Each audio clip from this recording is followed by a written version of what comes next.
نہیں بن رہا 40 دن، اور حضرت امام حسین کے خیموں کے گرد پہرا دینے کے لیے جناب عباس تھے۔ اور میں تاریخ کے سارے معتبر حوالے عرض کر سکتا ہوں کہ جب حضرت عثمان غنی کو خطرہ ہوا تو مولا علی شیر خدا نے امام حسن اور حسین کو تلواریں پکڑائیں اور فرمایا دروازے کے آگے کھڑے ہو جاؤ، کوئی بدبخت تمہارے خالو عثمان غنی کے دروازے تک جانے نہ پائے۔ اور اس دروازے سے پھر گیا بھی کوئی نہیں، اس لیے کہ وہاں حسنین کریمین کا پہرا تھا۔ جو گیا بے ایمان تو پیچھے سے چڑھ کر کے گیا۔ حضرت عثمان غنی لاکھوں مربع میل کا حکمران، جہاں جس کے پاس چند ووٹ ہوں وہ دندناتا پھرتا ہے، جس کے پاس 4 باڈی گارڈ ہوں اس کی بات وہ کرتا ہے تو ہوا میں۔ حضرت عثمان غنی کے پاس ہزاروں کی فوج ہے، چند 100 لوگوں نے آپ کے گھر کو گھیر لیا، شہید کرنا چاہتے ہیں۔ جناب عثمان غنی رضی اللہ تعالیٰ عنہ کے پاس حضرت علی رضی اللہ تعالیٰ عنہ، کئی اور لوگ گئے۔ کہا عثمان 3 باتیں ہیں، یا تو ہمیں اجازت دو، یا تو تم تھوڑی دیر کے لیے خلافت چھوڑ دو، حکومت چھوڑ دو، چند دنوں کے لیے کسی اور کو امیر بناؤ۔ جناب عثمان کہنے لگے مجھے تو حکومتوں سے دلچسپی نہیں، لیکن میں چھوڑ نہیں سکتا، اس لیے کہ میرے مصطفیٰ کریم علیہ السلام نے مجھے فرمایا تھا عثمان اللہ تجھے قمیض پہنائے گا، لوگ اتارنا چاہیں گے پر تم اتارنا نہ۔ فرمایا میں سمجھ گیا ہوں، اس سے مراد یہی ہے، میں نہیں چھوڑتا۔ کہا عثمان پھر اس طرح کریں، ہمیں اجازت دیں، یہ چند 100 لوگ ہیں، ہماری تلواریں چند منٹ میں فیصلہ کر دیں گی۔ جناب عثمان غنی فرمانے لگے میں نبی پاک کا شہر اپنی وجہ سے خون میں رنگ دوں، میری وجہ سے؟ نبی پاک علیہ السلام نے فرمایا تھا ایک مینڈا ہوگا بکرا جس کی وجہ سے میرے مدینے کی گلیوں میں خون بہے گا، میں وہ بکرا نہیں بننا چاہتا۔ فرمایا میں نہیں چاہتا میری وجہ سے خون بہے اور حضور کے مدینے میں بدامنی ہو۔ عثمان کی جان جاتی ہے تو جائے، اور نبی پاک کے مدینے میں شور نہیں ہونا چاہیے۔ اے پائے نظر ہوش میں آ، یہ کوہ نبی ہے، آنکھوں سے بھی چلنا یہاں بے ادبی ہے۔ تو کہا عثمان پھر اس طرح کرو، کچھ دنوں کے لیے مکے چلے جاؤ۔ میری بات کی سمجھ آ رہی؟ کچھ دنوں کے لیے مکے چلے جاؤ۔ تو جناب عثمان نے داڑھی پکڑ لی، کہنے لگے دیکھ رہے ہو ساری سفید ہو گئی ہے، میں نبی پاک کا شہر چھوڑ کے نہیں جانا چاہتا، میں رسول اللہ کے مدینے میں مرنا چاہتا ہوں، میں نہیں چھوڑوں گا حضور کا شہر۔ یہ انداز ہے جناب عثمان غنی۔ بڑا ستایا گیا حضرت عثمان غنی کو، پراپوگنڈے کیے گئے، آپ کے خلاف مہم چلی۔ عبداللہ ابن سبا نے بڑی مہم جوئی کی آپ کے خلاف۔ یہودیوں نے مسلمانوں کا روپ دھار کر بڑا آپ کو ستایا، تکلیفیں دی۔ جی آپ اپنے رشتہ داروں کو بڑا دیتے ہیں، فرمایا کرتے تھے جیب سے دیتا ہوں، مال خزانہ سے نہیں دیتا۔ حضرت عثمان غنی رضی اللہ تعالیٰ عنہ کو بڑا ستایا گیا۔ یہ وہ واحد ہستی ہے حضرت عثمان غنی، انہوں نے شہادت قبول کر لی لیکن تلوار نہیں چلنے دی، لوگوں کو ایک دوسرے کے گلے نہیں کاٹنے دی۔ وہ شخصیت ہے حضرت عثمان غنی کی، لیکن بڑا ستایا گیا، بڑا پراپوگنڈا۔ مجھے بتائیے اس کے بارے میں اللہ قرآن کی آیتیں نازل کر دے، اور جس کے بارے میں مصطفیٰ کریم ایک بار نہیں تین بار جنت کی بشارت عطا کر دے، کوئی بندہ ہمیں تاریخ بتائے، حوالے دے، کہانیاں سنائے، تو ہم اس کی کہانیاں دیکھیں گے یا نبی پاک کا فرمان دیکھیں گے؟ بولیں، جا کے بولیں، جا کے۔ کسی کہانی پر کبھی بھی کان، بس ایک حدیث میں نے بڑی دفعہ سنائی ہے، پھر سناتا ہوں، ترمذی میں ہے، نبی پاک جنازگاہ تک گئے جنازہ پڑھنے، یا رسول اللہ فلاں آدمی انتقال کر گیا، جنازگاہ تک تشریف لے گئے جنازہ پڑھانے، لیکن جنازگاہ تک پہنچ کر محبوب نے فرمایا اس کا جنازہ نہیں پڑھانا۔ یا رسول اللہ کیوں؟ فرمایا اس لیے کہ یہ عثمان غنی سے بغض رکھتا تھا۔ نبی پاک سید عالم صلی اللہ تعالی علیہ وآلہ وسلم نے خود اپنی زبان مبارکہ سے، ترمذی شریف میں حدیث موجود ہے کہ نبی پاک صلی اللہ علیہ وسلم احد پر گئے تو احد کانپنے لگا، تو حضور نے فرمایا احد ٹھہر جا، تیرے اوپر ایک نبی، ایک صدیق اور 2 شہید موجود ہیں۔ تو وہ 2 شہید کون تھے؟ ایک حضرت عمر فاروق، ایک حضرت عثمان غنی رضی اللہ تعالی۔ خود حضور نے فرمایا حضرت عثمان غنی کی جو نانی ہے نا، یہ نبی پاک کی سگی پھوپھی ہے۔ حضرت عثمان غنی رضی اللہ تعالیٰ عنہ کی جو نانی ہے وہ حضور کی سگی پھوپھی ہیں۔ یہ 4تھی 5ویں نسل میں جا کے اللہ کے رسول صلی اللہ علیہ وسلم کا خاندان ہی بنتا ہے۔ اللہ کے محبوب علیہ السلام کی 4 بیٹیاں تھیں، اور چاروں کی چاروں حضرت خدیجہ الکبریٰ رضی اللہ تعالیٰ عنہ کے بطن سے پیدا ہوئی تھی۔ 4 بیٹیاں۔ حضور صلی اللہ علیہ وسلم نے پہلے اپنی بیٹی حضرت رقیہ کا نکاح حضرت عثمان غنی رضی اللہ تعالیٰ عنہ کے ساتھ فرمایا، ان کا انتقال ہو گیا، تو محبوب نے دوسری صاحبزادی جناب ام کلثوم رضی اللہ تعالیٰ عنہ کا نکاح حضرت عثمان غنی کے ساتھ فرما دیا۔ 2 شہزادیاں، 2 بیٹیاں۔ یہ جو کہا جاتا ہے نا عثمان ذوالنورین، عثمان ذوالنورین کا مطلب ہے 2 نوروں والا۔ کچھ بادشاہ قسم کے لوگ ہیں، بیٹیوں کو نور مانتے ہیں، باپ کو نہیں مانتے۔ نبی پاک کی دونوں بیٹیوں کو نور مانتے ہیں، لیکن ان کے والد نبی پاک صلی اللہ علیہ وسلم کے بارے میں باتیں گول کر جاتے ہیں۔ 2 بیٹیاں نکاح میں آئیں تو کیا لقب ہوا؟ عثمان۔ اور مزے کی بات یہ ہے کہ حضرت عثمان کو ذوالنورین مولا علی شیر خدا کہا کرتے تھے، حضرت علی کہا کرتے تھے عثمان تو ذوالنورین ہے، 2 نوروں والا۔ بریلی کے امام فرمانے لگے تیری نسل پاک میں ہے بچہ بچہ نور کا، تو ہے نے نور تیرا سب گھرانہ نور کا۔ اور کہنے لگے نور کی سرکار سے پایا دوشالہ نور کا، نور کی سرکار سے پایا دوشالہ نور کا، ہو مبارک تجھ کو ذوالنورین جوڑا نور کا۔ مبارک دے رہے ہیں دوسری شادی پر، کہتے ہیں ہو مبارک تجھ کو ذوالنورین جوڑا نور کا۔ تو حضرت عثمان غنی رضی اللہ تعالیٰ عنہ 4 5ویں مسلمان ہیں۔ حضرت ابوبکر صدیق رضی اللہ تعالیٰ عنہ تاجر تھے، تاجروں سے ان کی دوستی تھی۔ حضرت عثمان غنی بھی تاجر تھے، تو جناب سیدنا ابوبکر صدیق نے انہیں تبلیغ کی تو وہ مسلمان ہو گئے۔ جب کلمہ پڑھا تو چچا نے باندھ دیا گھر کے اندر، کئی دن باندھے رکھا، کہنے لگا دین چھوڑنا پڑے گا۔ تو آپ نے فرمایا وہ تو جگہ ہی ایسی ہے جو ایک دفعہ گیا ہے دوبارہ چھوڑ سکتا ہی نہیں، ہو ہی نہیں سکتا۔ حضرت عثمان غنی سابقون الاولون میں سے، ابتدائی لوگوں میں سے، ان کی زندگی کے بڑے حسین واقعات ہیں، آپ جانتے ہیں۔ میں 2-3 باتیں صرف ان کی حوالے سے عرض کروں گا۔ ہر آدمی میں ہر صلاحیت ہوتی ہے، لیکن کچھ چیزوں کا غلبہ ہوتا ہے، کچھ چیزوں کا غلبہ ہوتا ہے۔ حضرت عثمان غنی میں 2-3 چیزوں کا بڑا غلبہ تھا۔ سخی تھے تو دریا سے بھی زیادہ سخاوت فرماتے تھے۔ مالا والے سخی نہیں ہوندے تے سخیاں کول مال نہیں ہوندا، ایتھے اوتھے دوویں جہانی سخی کگال نہیں ہوندا۔ حضرت عثمان غنی رضی اللہ تعالیٰ عنہ بہت بڑے سخی تھے، اتنے بڑے تھے کہ غنی کہہ دیا اللہ کے رسول نے۔ عثمان غنی تھے، ہر وقت ہی سخاوت، ہر وقت ہی سخاوت۔ اللہ کے رسول صلی اللہ تعالیٰ علیہ وسلم نماز پڑھ کے نکلے، جنت البقیع والی جگہ حضور کو پسند آ گئی۔ فرمایا کچھ صحابہ آتے ہیں یہاں تو انہیں سواریاں کھڑی کرنے کا مسئلہ ہے، آج کل نہیں مسئلہ ہوتا پارکنگ کا، اس زمانے میں اونٹ گھوڑے باندھنے کے لیے حویلی چاہیے تھی، تو حضور علیہ السلام آ کے بیٹھے تو فرمایا جگہ بڑی اچھی ہے، کبھی مل جائے نا تو صحابہ کو سواریاں باندھنے کے لیے اچھی رہے گی۔ عثمان پیچھے بیٹھے تھے، وہیں سے گردن جھکائی اور پیچھے سے نکل گئے۔ حضور نے فرمایا ادھر آؤ، کہاں جا رہے ہو؟ کہا یا رسول اللہ جو جگہ آپ نے کہی ہے میں دیکھنے جا رہا ہوں۔ تو حضرت عثمان غنی دیکھنے گئے، جب واپس پلٹے تو میرے کریم نے فرمایا عثمان دیکھ آئے ہو، دیکھ آئے ہو، دیکھ آئے ہو؟ عرض کی محبوبہ دیکھنی کیا تھی، تجھے پسند آئی تھی، میں خرید آیا ہوں، خرید آیا ہوں۔ دیکھنا آنا جانا یہ تو وہاں ہوتا ہے جہاں سودے بازی ہو، رنگے چمن پسند نہ پھولوں کی بو پسند، ہم کو ہے وہ پسند جسے آئے تو پسند۔ بات ختم ہو گئی، آپ کو پسند آئی تھی میں نے خرید لی۔ میرے رسول پاک صلی اللہ علیہ وسلم کے ساتھ پتہ نہیں لوگ کہاں بیٹھ کے دین پڑھتے ہیں، اختلاف ثابت کرتے ہیں، جو جگہ مصطفیٰ کو پسند آئی عثمان نے خریدی، اس جگہ پہ سیدہ فاطمہ الزہرا کا مزار بنا ہوا ہے، اس جگہ بی بی پاک کا مزار ہے جو حضرت سیدنا عثمان غنی کی خریدی ہوئی ہے۔ اس کا مطلب ہے یہ جگہ مصطفیٰ کا بھی پسندیدہ ہے، اہل بیت کی بھی پسندیدہ ہے۔ حضرت عثمان غنی کا مزاج ہے، حضور اعلان کر رہے تھے، اس کا مطلب ہے چندے کا اعلان کرنا بھی نبی پاک کی سنت ہے، اس لیے ہم بھی کبھی کبھی یہ سنت ادا کر لیتے ہیں۔ چندے کا حضور نے اعلان کیا، جیش اسرا کے لیے بہت بڑا لشکر جانا تھا، فرمایا اٹھو بھئی حصہ ڈالو۔ حضرت عثمان نے دائیں بائیں دیکھا، کتنے بہت زیادہ سپاہیوں کے لیے بہت زیادہ سامان چاہیے، قحط کا زمانہ ہے۔ جناب عثمان اٹھے کا یا رسول اللہ 100 فوجیوں کا خرچہ، ان کا گھوڑا بھی دوں گا، گھوڑے پر رکھنے کے لیے یا رسول اللہ صلی اللہ علیہ وسلم جو کجاوا ہوتا ہے، کاٹھی ہوتی ہے، وہ بھی میری، فوجی کی وردی بھی میری، اور جب تک واپس آئے گا تب تک سارا کھانے کا خرچہ بھی میرا۔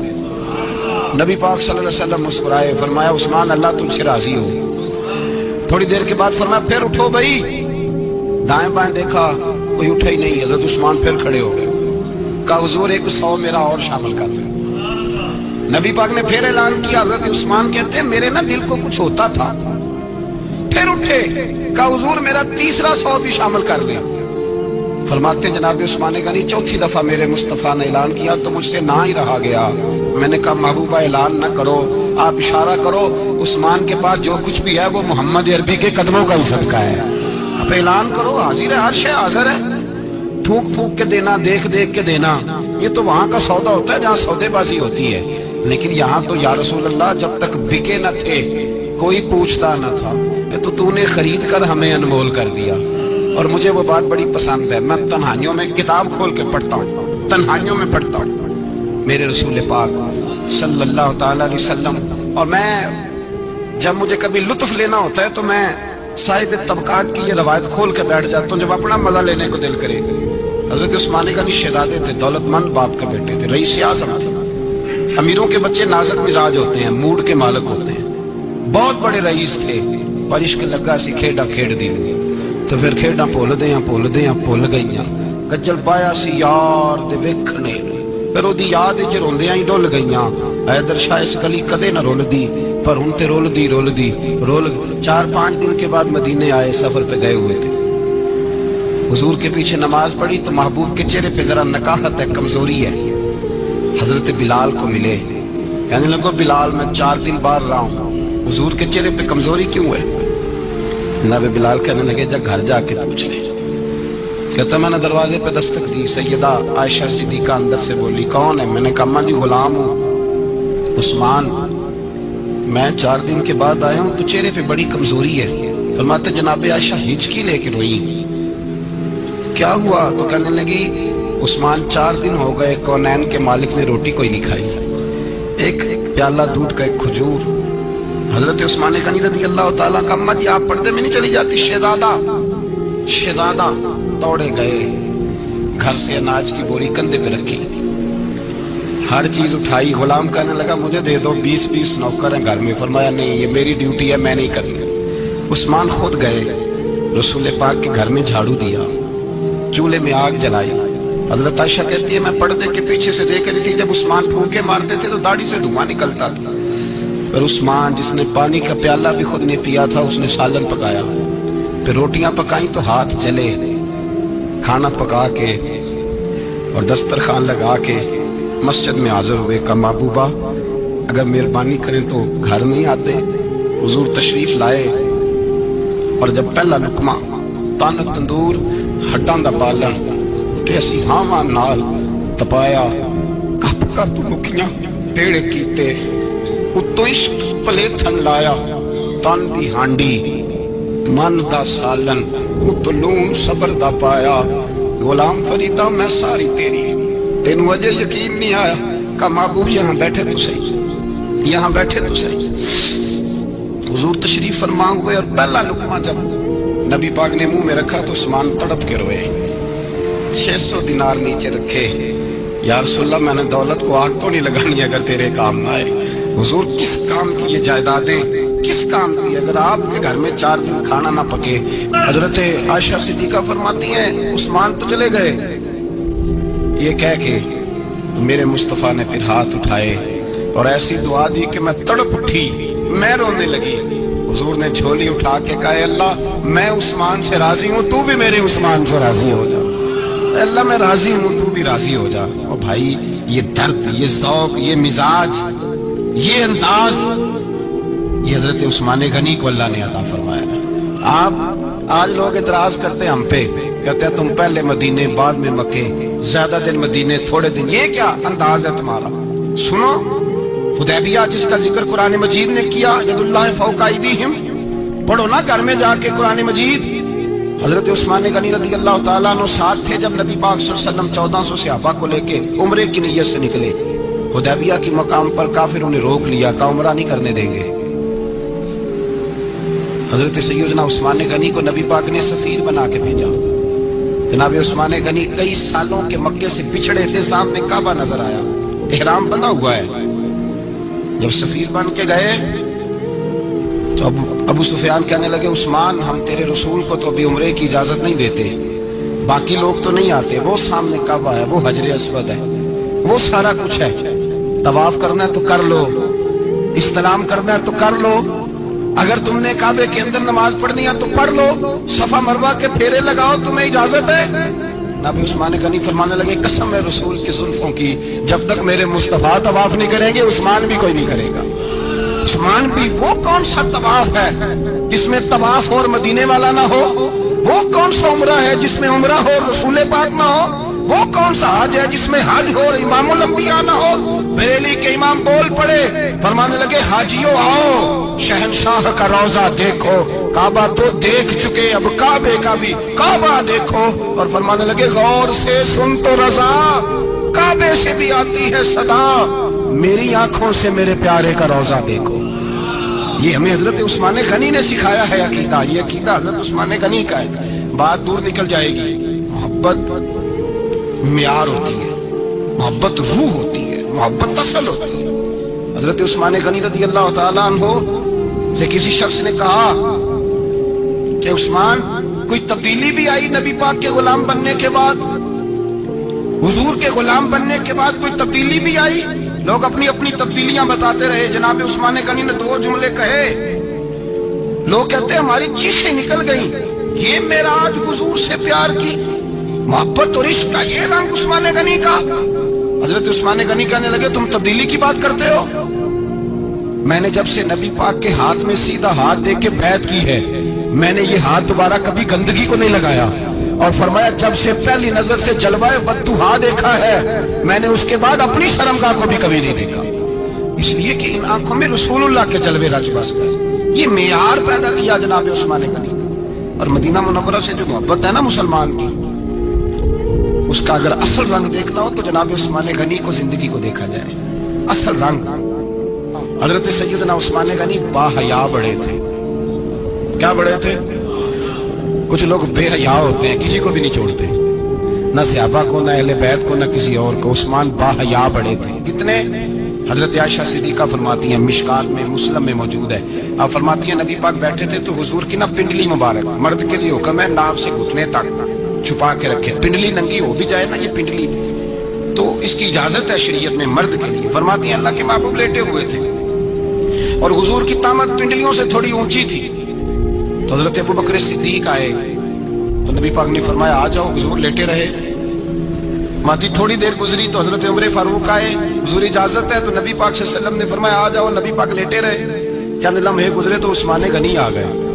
حضور آ جاؤ. فرمایا 1 منٹ. اللہ کے حبیب اٹھے، طامت مبارک کو سمیٹا، پنڈلیوں کو ڈھانپا. حضور بیٹھے، عثمان آئے، باتیں ہوئی، چلے گئے. حضرت عائشہ کہتی ہے میں پردے کے پیچھے سے دیکھ رہی تھی، میں حاضر خدمت ہوئی کا محبوبہ سمجھ نہیں آئی. آئے ابو بکر بھی ہیں، میرے والد آئے، عمر بھی ہیں، مقام ان کا بھی بڑا ہے، پر عثمان آئے تو آپ نے کپڑا سیدھا کیا. فرمایا عائشہ میں اس سے حیا نہ کروں جس سے اللہ کے فرشتے بھی حیا کرتے ہیں. حضرت عثمان غنی رضی اللہ تعالیٰ عنہ اپنے گھر کے اندر ہوتے تو کئی کپڑے لپیٹے رہتے، کئی کپڑے جناب. میں ایک نتیجہ آپ کے سامنے رکھنا چاہتا ہوں، میری طرف دیکھیں. کئی کپڑے لپیٹے رہتے، کپڑوں کے اوپر کپڑے، شرم و حیا کے پیکر. جناب عثمان غنی غسل کرتے تو کپڑوں سمیت کرتے، فرماتے نام بھائی مجھے شرم آتی، پیک کرے شرم و حیا. اس کا نتیجہ کیا نکلا؟ حضرت رقیہ رضی اللہ تعالیٰ عنہ کے ساتھ جناب عثمان غنی کا جب نکاح ہوا تو ابھی پردے کی آیتیں نہیں آئی تھی، شرم و حیا کے پیکر تھے، ابھی پردے کا حکم نہیں آیا تھا. صحابہ بے دریغ آتے جاتے تھے ایک دوسرے کے گھروں میں. اللہ کے محبوب علیہ السلام نے گوشت پکایا تو فرمایا حضرت اسامہ بن زید کو جاؤ عثمان کو بھی دے آؤ. جناب اسامہ بن زید فرماتے ہیں وہ میں نے گوشت پکڑا، سالن پکڑا اور ان کے گھر پہنچا. جامع ترمذی میں موجود ہے. فرماتے ہیں میں جب اندر داخل ہوا مصطفیٰ کی شہزادی کو دیکھا اور پھر عثمان غنی کو دیکھا. فرماتے ہیں جنہیں میں نے دیکھا ایسا جوڑا میں نے کبھی نہیں دیکھا تھا. میں بس ہلکا سا مسکرا کے پلٹ آیا، نہ انہوں نے کچھ پوچھا نہ میں نے کچھ بتایا.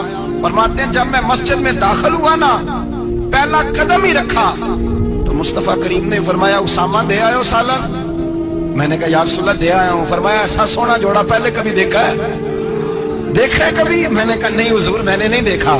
تو میرے مصطفیٰ کریم علیہ، یہ لفظ ترمذی کے نہیں، یہ شاہ ولی اللہ صاحب نے ازالۃ الخفا میں لکھے ہیں. میرے محبوب پاک علیہ السلام نے فرمایا عثمان کی شکل ایک تو جد الانبیاء ابراہیم خلیل اللہ سے ملتی ہے اور دوسرا فرمایا اگر کسی نے میرے جلوے دیکھنے ہو تو وہ بھی عثمان کے چہرے میں نظر آئیں گے۔ او نوجوانوں پیغام دے رہا ہوں، رزلٹ نکال رہا ہوں، بے حیائی بے شرمی کی گفتگو والے کے چہرے پہ حسن نہیں آتا، تو حیادار بنتا جا، رب تعالیٰ تجھے حسن و جمال عطا فرماتا جائے گا۔ جتنا حیا تیرے اندر ہوگا اتنا نور تیرے مکھڑے پہ ہوگا، جتنی شرم میں تو لپٹا ہوا ہوگا اتنی اللہ تجھے تازگی عطا کرے گا۔ میرے صاحب فرمایا کرتے جو گند بولتا ہے اس کے چہرے کا حسن سب سے پہلے چھن جاتا ہے، اور فرمایا جو بری باتیں سوچتا ہے، جس کی سوچ بری ہوتی ہے، سب سے پہلے اس کے چہرے کا حسن بگڑتا ہے۔ اگر تو چاہتا ہے تازہ رہے، ٹھنڈا رہے، نورانی رہے، تو پھر حضرت عثمان نے تجھے بتایا ہے کہ شرم والا بن کے رہے، اللہ سب سے زیادہ حسن تجھے ہی عطا فرما دے گا۔ زیادہ بولنے والا، زیادہ باتیں کرنے والا، جو منہ میں آیا کہہ گیا، اس آدمی کی نورانیت چلی جاتی ہے۔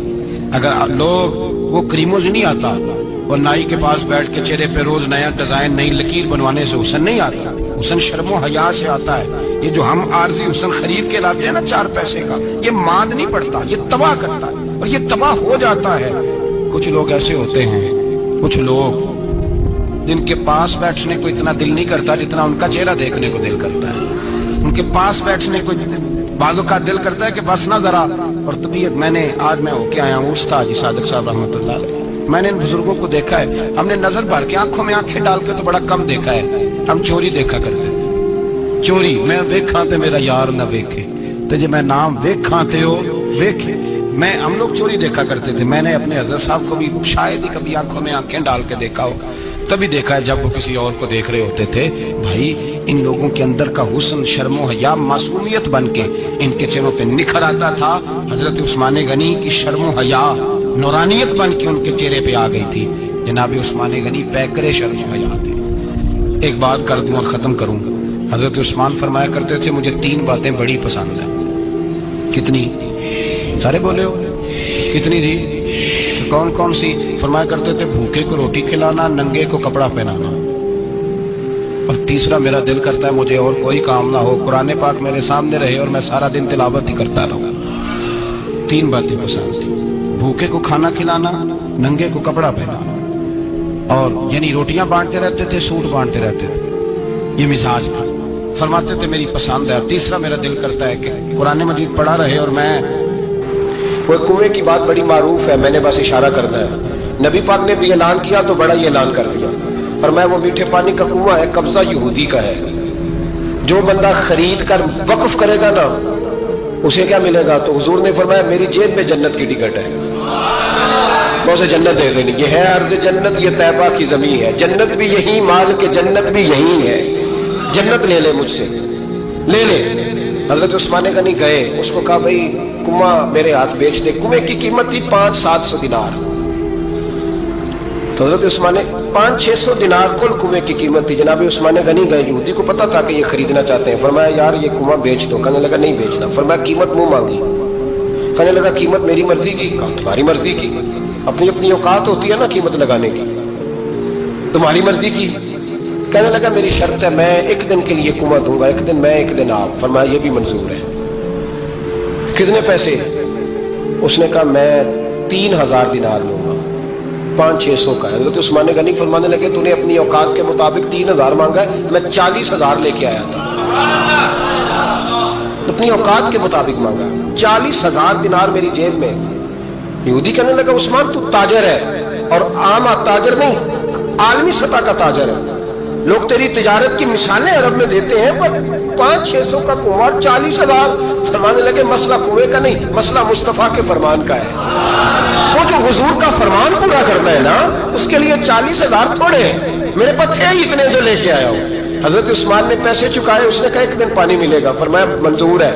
وہ 1 دن بیچا کرتا تھا پانی، حضرت عثمان نے اعلان کر دیا جو میرا دن ہے نا فری پیو۔ ملا رومی رحمۃ اللہ علیہ فرماتے ہیں کنویں سے سادہ پانی نکل جائے تو تازہ آ جاتا ہے، اور اگر پانی کنویں کے اندر رہے سارا ختم نہ ہو تو باسی ہو جاتا ہے۔ اس لیے فرمایا کرتے تھے میں اس کنویں سے پانی پیتا ہوں جس پہ رش زیادہ ہوتا ہے، اس لیے کہ وہاں سے پانی ختم ہوتا ہے تو تازہ آتا رہتا ہے۔ فرماتے تو اللہ کے رستے میں سارا خرچ کر دے، اللہ تازے عطا کر دے گا اور پہلے سے زیادہ عطا کر دے گا۔ میرا آپ کا مسئلہ یہ ہے کہ تجارت بندوں کے ساتھ ہے، بندوں کے ساتھ جو تجارت ہے نا، بندے کنجوسی کر جاتے ہیں. بندے کا تو صحیح کام چل جائے تو پارٹنر کو فارغ کر دیتا ہے تو فارغ ہے. اور اگر کبھی کسی کی دکان میں کوئی کرایہ دار اچھا اس کی دکان چل جائے تو مالک کہتا ہے تو جا، اب دکان میں نے خود کھول لی ہے، وہ فارغ کر دیتا ہے. بندوں کا تو مزاج ہے. اللہ تبارک و تعالیٰ سے جب تجارت ہوتی ہے نا، میں نے ایسے لوگ دیکھے جن کے گھروں میں لاکھوں روپیہ ماہانہ آتا ہے، غربت نہیں جاتی. ان کو سوچنا چاہیے کہ کثرت والا پیسہ آیا ہے پر برکت والا نہیں آیا. حضرت عثمان غنی رضی اللہ تعالیٰ عنہ فرماتے ہیں کہ میں نے پہلے بھی میں بڑا تاجر تھا، لیکن جب سے مصطفیٰ کے نام پر خرچ کرنا شروع کیا، پھر کہاں کہاں سے آیا کب. اور بڑی سیانی بات فرماتے ہیں. آپ فرماتے ہیں میں کلمہ پڑھنے سے پہلے تجارت کو وقت زیادہ دیتا تھا، اور مسلمان ہونے کے بعد میں نے تجارت کو ٹائم تھوڑا دیا، پر اللہ نے روزی مجھے زیادہ عطا فرمائی. اس لیے برکت پر ہماری توجہ نہیں رہی، غیبی خزانوں پر خیال ہم نے چھوڑ دیا ہے. غیبی خزانوں سے جو چیز ملتی ہے وہ زیادہ ملتی ہے، جو مادی ذرائع سے ملتی ہے وہ چیز کم ہوتی ہے. حضرت عثمان غنی پر الزام لگا جب آپ کا دور حکومت تھا. یہ یاد رکھیں کہ سب سے زیادہ الزامات حضرت عثمان غنی پہ لگائے گئے. جن بندوں کے قد کاٹ زیادہ ہوتے ہیں ان کے خلاف پروپیگنڈے بھی لمبے چوڑے ہی ہوتے ہیں. بڑی بڑی بات یاد رکھنا. کہا گیا کہ حضرت عثمان لوگوں کو نوازتے بڑا ہے، بڑا دیتے ہیں حضرت عثمان غنی. تو حضرت عثمان غنی فرمایا کرتے تھے حکمران تو میں آج بنا ہوں تو میں تو پہلے بھی بڑا دیتا تھا، وہ کس خزانے سے دیتا تھا؟ آپ جواب دیا کریں. دیکھیں ذرا، لاکھوں لوگ حج کرنے آتے تھے، پر حضرت عثمان غنی حج کرنے جاتے تو اعلان کر دیتے کہ کوئی حاجی حج کے موقع پر آ کے کھانا نہ پکائے، سب کو کھانا عثمان غنی اپنی جیب سے دیا کرے. مینا میں لنگر کھانا ہوتا تھا حضرت عثمان غنی کا، مینا میں. فرماتے تھے کھاؤ حاجیوں جتنا کھا سکتے. اور پھر حضرت عثمان غنی کا اعلان تھا، خدام کو کہتے تھے میں آخر میں کھاؤں گا، پہلے میرے سارے آنے والے حاجیوں کو کھلایا جائے. ایک مجھ سے نا ایک دوست نے سوال پوچھا 4-5 دنوں کے. کچھ سوال ایسے ہوتے ہیں جو بندے کو نا چوراہے پہ لا کے کھڑا کر دیتے ہیں، زندگی میں نہ بھولنے والے سوالات ہوتے ہیں. ایک شخص نے سوال پوچھا، کہنے لگا اوکاڑے دینی اور مذہبی گھرانہ ہے، اوکاڑے سے تعلق ہے، میرے ساتھ محبت کا رشتہ ہے. کہنے لگے بیٹی کی شادی کر دی ہے راولپنڈی میں. آپ کی بھی بیٹیاں ہیں، میری بھی بیٹی ہے. بیٹی کی شادی کر دی ہے راولپنڈی میں. اب بچی چند دن رہنے آئی ہے. پوچھنا یہ ہے کہ نماز پوری پڑھے گی کہ قصر پڑھے گی؟ تو میرا تو اس نے کام کر دیا، حد ہو گئی. رو رو کے برا حال. میں نے کہا یار تو بند کر دے فون، رات کو بتاؤں گا. کیا پوچھ لیا یار تو نے؟ بیٹی مسافر نہیں ہوتی، بیٹی تو مہرانی ہوتی ہے باپ کے گھر کی. اور بیٹی مطلب کیسے بتاؤں کہ دل کرتا ہے کہ بیٹی وہ صرف ہنسے، وہ روئے کبھی نہ. یہ دعا ہوتی ہے. تو نے اتنا بڑا سوال کیوں کیا؟ مہاراج علماء کو کچھ چیزوں کے جواب دینے پڑتے ہیں. میں نے کہا میں رات کو بتاؤں گا. رات کو پھر فون آیا کہ آپ تو بڑی جلدی جواب دینے کی آتی ہیں تو دیر کیوں کر دی؟ تو میں نے کہا یار جواب تو میرے پاس تھا لیکن ہمت نہیں تھی ابھی. تو میں نے کہا کہ اگر تو بیٹی آئی ہے والد کے گھر میں اور ابا جی کا پروگرام ہے اسے جائیداد میں سے حصہ دینے کا، تو پھر تو بیٹی نماز پوری پڑے گی. لیکن اگر ابا جی نے علیحدہ کر کے انگوٹھا لگوانا ہے تو پھر بیٹی مسافر ہے. اگر ابا جی نے اس کو علیحدہ کر کے انگوٹھا لگوانا ہے نا کہ دے دے بھائیوں کو، خیر ہے تیری شادی پہ خرچہ کر دیا ہے. اگر ابا جی کے دل میں نے کہا یہ ابے سے فتویٰ پوچھ لو، اگر ابا جی کے دل میں چور ہے نا کہ بیٹی کو دینا کچھ نہیں، تو پھر بیٹی نے نماز قصر پڑھنی ہے. اس لیے کہ پھر وہ وہاں حصے دار. اس کی دلیل حضرت عثمان غنی رضی اللہ تعالیٰ عنہ حج کے لیے تشریف لے گئے تو لوگوں نے حضرت عثمان غنی سے کہا کہ نبی پاک بھی قصر نماز پڑھتے تھے، حضرت عمر بھی حج کے موقع پر قصر پڑھتے تھے، ابو بکر بھی، آپ کیوں پوری پڑھتے ہیں؟ فرمایا ان کا مکے میں گھر کوئی نہیں تھا، میرے تو پورے کے پورے باغ ہیں، تو میں یہاں مسافر نہیں ہوں، میں یہاں مقیم ہوں. تو اگر تو بیٹی کا حصہ بھی ہے ابا جی کے گھر میں تو پھر وہ نماز پوری پڑے گی. لیکن اگر ابا جی نے اللہ تعالیٰ خیر فرمائے بیٹوں کے حق میں فیصلہ سنا دیا ہے اور انہوں نے بیٹی سے کہہ دیا ہے کہ چھوڑ، جو بیٹیاں حصہ لیتی ہیں ان کے بھائی نہیں ملتے تو نہ ملے بھائی، کوئی عرض نہیں. ضروری ہے ظالم بھائیوں سے رابطہ رکھنا جو کھا جائے بہنوں کا حصہ. والد ظالم ہے، ظالم ہے باپ، بیٹے کو حصہ دیتا ہے بیٹی کو نہیں دیتا. اور یہ 1.5 مربے والے جاگیردار کی بات نہیں کر رہا جس کا 4 مرلے کا مکان ہے، اس کی بیٹی کا بھی حصہ بنتا ہے. کیوں کھاتے ہو بیٹیوں کا حصہ؟ ڈر نہیں آتا اللہ تعالیٰ سے؟ کیوں کھاتے ہیں لوگ بیٹیوں کا حصہ؟ جب اللہ رسول نے رکھا ہے تو کیوں کھا جاتے؟ اور پھر کہتے ہیں جناب بڑا پیار ہے بیٹی سے، رونے دھونے کے لیے پیار ہے. تو یاد رکھیں حضرت عثمان غنی رضی اللہ تعالیٰ عنہ کا لنگر چلتا تھا. تو میرے بھائی ایک اور بہت بڑی خوبی حضرت عثمان غنی کی تیسری وہ یہ تھی کہ آپ میں اللہ نے بہت زیادہ حیا رکھی تھی. آج نا اگر آپ ناراض نہ ہو تو ہماری حکومتوں میں جو بدتمیز زیادہ ہوتا ہے اس کا عہدہ زیادہ ہوتا ہے, اس کو اچھا عہدہ ملتا ہے جو بدتمیزی زیادہ کرتا ہے. اور ہمارے ہاں نوجوان سمجھتے ہیں کہ کھل کے پھرنا, کھل کے کھانا, مرضی کا لباس پہننا. ہمارے ایک بزرگ فرمایا کرتے تھے جب سے پیسے لوگوں کے پاس زیادہ آئے ہیں لباس چھوٹے ہو گئے, پیسہ زیادہ آ گیا کپڑے جسموں پہ سکڑ گئے. لوگ سمجھتے ہیں کہ بس جو دل میں آئے کہہ دینے کا نام جمہوریت ہے, آزادی رائے ہے. حضرت عثمان غنی رضی اللہ تعالیٰ عنہ شرم و حیا کے پیکر تھے. بڑا پیسہ تھا, بڑا کچھ تھا, لوگ ڈرتے تھے, سردار بھی تھے, جو چاہتے کر سکتے, روب طاری ہوتا. لیکن عثمان غنی کو جب بھی کوئی دیکھتا تھا کسی کونے میں بیٹھے نظر آتے تھے, چھپے ہوئے, پیچھے, شرم و حیا, نفاست پسندی, بڑھ بڑھ کے آگے ہونا, ہر ویڈیو میں شامل ہونے کی کوشش کرنے کا نام پیار نہیں ہے. نفاست پسند جو لوگ ہوتے ہیں وہ اکثر چھپے ہوئے ہوتے ہیں, ان کا پتہ ہی نہیں ہوتا لوگوں کو پیچھے دراصل ہے کون. دیکھیے نا بڑی معروف حدیث ہے صحیح مسلم میں, نبی پاک صلی اللہ علیہ وسلم آرام فرما رہے تھے, حضور نے تامت مبارک باندھی ہوئی تھی, لیٹے ہوئے تھے سرکار. تو جب آدمی لیٹتے تھے نا, ہمارے بزرگ بھی جب لیٹتے ہیں تو تامت کو سمیٹا کرتے تھے تو گھٹنوں تک آ جاتی تھی. دیکھا نا آپ نے, گھٹنوں تک تامت آ جاتی جب لیٹتے. تو سرکار بھی لیٹے تھے, پردے کی ابھی آیتیں نہیں آئیں, دروازے پہ دستک ہوئی. حضرت عائشہ صدیقہ عرض کرنے لگی یا رسول اللہ میرے ابا جان جناب ابو بکر صدیق آئے. حضور نے فرمایا بلا لو. حضرت عائشہ کہتی ہیں وہ آ کے بیٹھ گئے, حضور لیٹے رہے. پھر دستک ہوئی, اب کون ہے؟ سیدنا فاروق اعظم. کہا عائشہ آپ ساتھ والے حجرے میں چلی جاؤ. اماں جی وہاں چلی گئی. تھوڑی دیر کے بعد حضرت عمر آئے, حضور لیٹے رہے. جناب عائشہ کہتی ہیں پھر دستک ہوئی, اب کون ہے؟ فرمایا عثمان غنی. نبی کریم نے فرمایا اسے کہو ذرا ٹھہر جائے. حضرت عثمان ٹھہرے تو حضور اٹھ کے بیٹھے, تہمت مبارک کو ٹھیک کیا, پھر اپنے کرتے مبارک کو سیدھا کیا, پھر دستار کو سیدھا کیا. فرمایا اب بلاؤ عثمان غنی. حالانکہ جاہو جلال حضرت عمر کا زیادہ ہے, حالانکہ وقار مقام حضرت صدیق اکبر کا زیادہ ہے. اب بلاؤ عثمان غنی کو. حضرت عثمان غنی رضی اللہ تعالیٰ عنہ آئے, بیٹھے, بات چیت ہوئی, تینوں چلے گئے. حضرت عائشہ صدیقہ کہتی ہے میرے ذہن میں سوال رہ گیا. میں نے عرض کی یا رسول اللہ صلی اللہ تعالیٰ علیہ وسلم وہ دو لوگ آئے, آپ بیٹھے رہے, عثمان آئے تو آپ نے اہتمام کیا. کیا لفظ ہے, اور لفظوں میں تاثیر ہے, اور جملے دو کہے نبی پاک نے, لیکن کتنا بڑا ان کا مرتبہ بیان کیا. فرمایا عائشہ میں اس شخص سے حیا نہ کروں جس سے اللہ کے فرشتے بھی حیا کرتے ہیں, میں اس سے حیا نہ کروں جس سے اللہ کے فرشتے بھی حیا کرتے ہیں. حضرت عثمان غنی فرمایا کرتے تھے میں نے جب سے حضور کا چہرہ دیکھا ہے دوبارہ پلٹ کے اپنی شرمگاہ بھی کبھی نہیں دیکھی. گویا میں نے اپنی آنکھوں کا وضو نہیں توڑا جب سے حضور کا. فرماتے جب سے یہ ہاتھ نبی پاک کو بیعت کے لیے دیا ہے پھر گندگی میں نہیں جانے دیا میں نے سیدھا ہاتھ. حضرت عثمان غنی فرمایا کرتے تھے میں اپنے گھر کے اندر اپنے غسل خانے میں چار دیواری کے اندر بھی کپڑوں سمیت غسل کرتا ہوں, مجھے حیا آتی ہے غسل خانے میں بھی کپڑے. اور سنو ایک اور بڑی بات اہم, آپ فرمایا کرتے تھے میری جو محرم عورتیں ہیں نا, محرم پھپھی خالہ,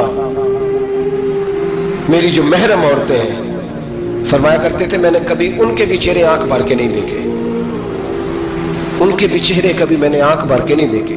جو میری محرم عورتیں ہیں پھپھی خالہ, فرماتے تھے ان سے بھی جب بات کرتا ہوں تو میں چہرہ جھکا کے. ہمارے ہاں تو کزن ایک دوسرے سے سلام لیتے ہیں, لڑکیاں لڑکے کزن ایک دوسرے سے سلام لیتے ہیں. بچیاں آیا کرتی تھی تو میری کبھی کبھی مجھے بتایا جاتا تھا, میں نے ایک پابندی لگا دی بچیاں جب مدرسے میں آتی تھی کہ جو دور سے بچی آئے اس کو جس آدمی کا نام لکھا ہو بتایا جائے وہی لینے آئے. ایک دن مجھے اطلاع دی گئی کہ آپ تھوڑی دیر آئیں. میں گھر گیا تو مجھے بتلایا گیا کہ ایک بچی ہے تو اس کو جو پہلے لینے آتا تھا وہ نہیں آیا, کوئی اور آیا. میں نے اس کے بھائی کو فون کیا کہ آپ لینے نہیں آئے. کہنے لگے یہ کزن ہے ہمارا, اس کے ساتھ بھیج دیں, آپ ہمارا ہی کزن ہے, خالہ زاد ہے. میں نے کہا یار آپ کہاں ہو؟ کہنے لگے مجھے 20-25 منٹ لگ جائیں گے. تو میں نے کہا ابھی کلاسیں بھی جاری ہیں تو آپ ہی آ جانا خود ہی. میں نے کہا سب آپ بھیج دیں, مجھے اعتبار ہے اس پہ. میں نے اس کو ایک بات کہی جو آپ کو بھی کہتا ہوں, میں نے کہا یار تمہیں اعتبار ہے تو اللہ رسول کو اعتبار کیوں نہیں؟ انہوں نے کیوں غیر محرم بنایا؟ عجیب تماشا ہے. مجھے پھپھی ذات پہ, خالہ ذات پہ, ماموں ذات پر اعتبار ہے, نبی پاک کو کیوں نہیں؟ آپ کو زیادہ پیار ہے لوگوں سے یا نبی پاک کو امت سے زیادہ پیار ہے؟ کیا مطلب تماشا ہے؟ کیا مزاج بنا لیا میں نے اور آپ؟ نبی پاک نے ایک شخص پر اعتبار نہیں کیا اور میں اس سے پردہ کروں، آپ نے اور میں نے کیسے کر لیا؟ نبی پاک نے خالہ زاد، پھپھی زاد، دیور پر، جیٹ پر، سالے پر، بہنوئی پر اعتبار نہیں کیا، پابندی لگا دی، تو نے کیسے کیا؟ تیرے دل میں زیادہ پردہ ہے، تو زیادہ دین کو سمجھنے لگا ہے، انسانیت زیادہ اچھلائی ہے تیرے اندر، اعتبار کیا ہو؟ یاد رکھنا دنیا میں جتنے گھر تباہ ہوئے ان لوگوں کی وجہ سے نہیں ہوئے جن پر اعتبار نہیں تھا، ان کی وجہ سے ہوئے جن پر اعتبار تھا۔ گھر کا بیٹی لنکا ڈائے، باہر والے آ کے کبھی بھی گھر میں کوئی نقب زنی نہیں کرتے، جب بھی کرتے ہیں اعتبار والے کرتے ہیں۔ میرے رسول پاک علیہ الصلوۃ والسلام کی وہ ازواج جن پر اللہ کو اتنا اعتبار ہے کہ رب کہتا ہے میرے محبوب کی بیویوں تمہاری جیسی دنیا میں دوسری ہے ہی کوئی، اللہ کو اتنا اعتبار ہے۔ لیکن ایک نابینا صحابی آئے تو حضور کی دو ازواج بیٹھی تھی، تو نبی پاک نے فرمایا پردہ کرو۔ یا رسول اللہ وہ تو نابینا ہے۔ فرمایا تمہیں تو نظر آ رہا ہے نا، تمہاری آنکھیں تو کھلی ہوئی ہیں، حضور کو اعتبار نہیں تھا۔ بس کر دے، سب سے بڑا ظالم وہ ہے جو کہتا ہے مجھے بیٹی پہ اعتبار ہے، وہ ظالم ہے، وہ اپنی بیٹی کے ساتھ ظلم کر رہا ہے۔ جو کہتا ہے مجھے اعتبار ہے، کالج جا رہی ہے، یونیورسٹی جا رہی ہے، اکیلے آ جا رہی ہے، مجھے اعتبار ہے، یہ ظلم کر رہا ہے بچی کے ساتھ۔ وہ تو بچی ہے، اس کا تو ذہن کمزور ہے، ہو سکتا ہے صاف دل ہو، لیکن سامنے جو شیطان چوکوں میں گلیوں میں دائیں بائیں گھوم رہے ہیں وہ تو صاف دل نہیں ہے نا، وہ تو معصوم طبع نہیں ہے نا۔ تو بعض اوقات بڑے اچھے نفیس